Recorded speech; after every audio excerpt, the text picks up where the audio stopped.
Здравейте, прекрасни! Темата на днешното видео е пълнолуние в знак Лъв, а то ще се случи на 25 януари в 19:54 минути в 5 градус на знак Лъв. Изключително силно явление и ще се усети много, особено хората, които са родени около 5 градус на Лъв, а и не само всички хора, които имат някакви лични планети около 5 градус, така бих казала също, че те ще бъдат засегнати, особено ако това е някой от личните, управител или самата луна. Така че темата, ключовата на това пълнолуние е любовта. Тъй като самото събитие се свързва е нехармоничен аспект между Слънцето и нашата Луна. Слънцето представлява мъжката енергия, силата, целите, които искаме да реализираме. Луната, това ще са нашите чувства, емоции и нежността. Когато има сблъсък, се дава една пълнота, яснота, малко така се изпълва картината, осветява се и се вижда кое как работи и всъщност къде има проблеми и как именно чрез тази ескалация е с цел да се изчистят и да се освободят или дори да се прекратят. Но е много силно така явление между мъжката и женската енергия. Бих казала, че е напрегнат аспект, затова бих ви съветвала да не предприемате важни решения точно в деня на събитието, даже ден преди него или след него. Почивайте си малко повече, давайте си малко повече време за почивка, защото така е малко по-агресивен период. Но в крайна сметка след всяка буря слънцето изгрява. В общи линии този аспект е свързан най-вече с любовта към нас самите, любовта към другите, с децата, с творчеството и абсолютно всичко всъщност, което правиме с любов. Тоест, сега е хубав момент, именно когато този аспект се случва, този нехармоничен аспект между двете светила, е много добър аспект да се замислим всъщност кое от нещата, които правим, не го правим с любов. Отношенията ни дали са изпълнени с любов. Просто да подобрим нещата и всъщност нещата, които в ежедневието не правим с любов, да ги изчистим, да ги освободим и да заложим на тези, които наистина желаем, искаме и ги правим с цялото си сърце. Друго, което мога да кажа, че това е един прекрасен период човек да се обърне към себе си и да си даде любов и да се замисли, аз наистина правя ли най-доброто за себе си? Давам ли си време и за почивка? Давам ли си време и за забавления? Давам ли си време за хубавите неща в живота? Защото в крайна сметка живота не е само задачи, живота не е само задължение, това трябва, това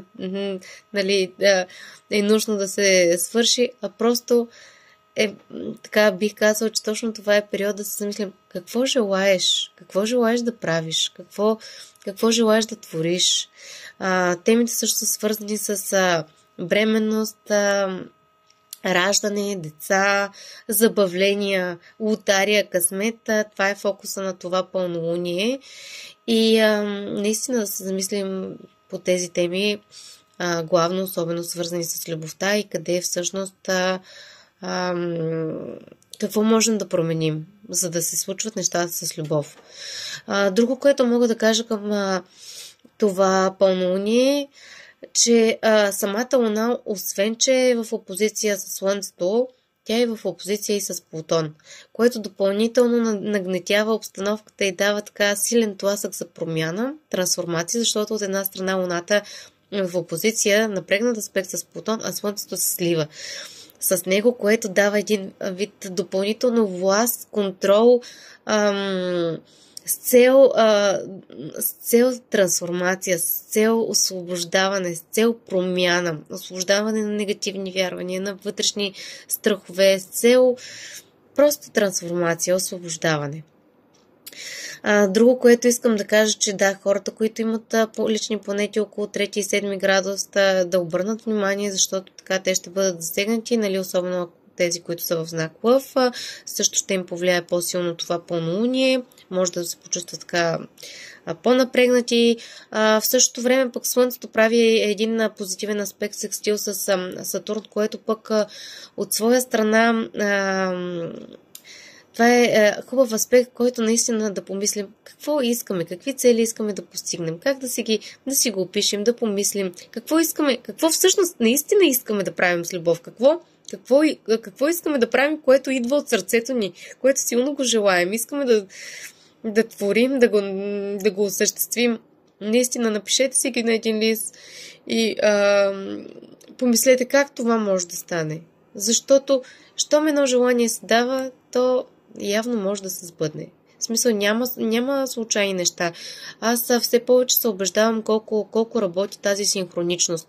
Имам предвид, че когато се случва някакъв проблем с нещо и търсите решение за него, независимо какво е, дали ще е свързано с здраве, дали ще е свързано с любов, дали ще е свързано с някакъв важен въпрос, свързан с дете, в ежедневието, винаги усетете дали тялото ви синхронизира с него. Защото сега ще ви дам един пример. Примерно, конкретен пример с някакъв здравословен проблем. Дават се алтернативи. Няколко алтернативи. Единия е, примерно, операция. Другия е алтернативен метод.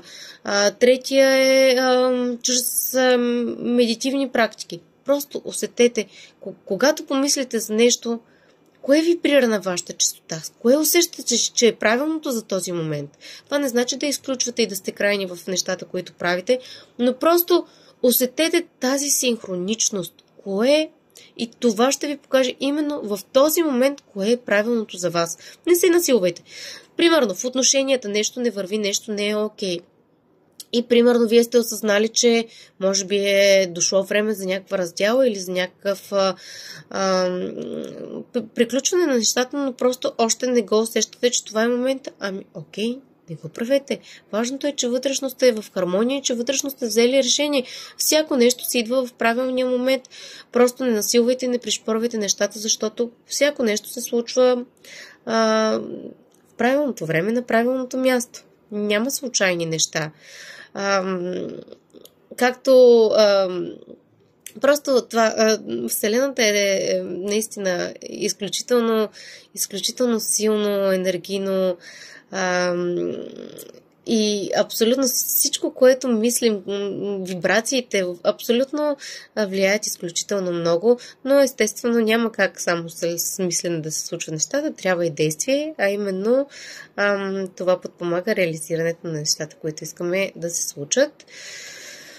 Допълнително това събитие е подчертано с един негативен аспект от едната квадратура от Юпитер, който допълнително нагнетява обстановката и така дава едно напрежение за промяна. Затова наистина помислете в темите, които са свързани с деца, любов, творчество, забавления. Дали давате тези неща на вас самите?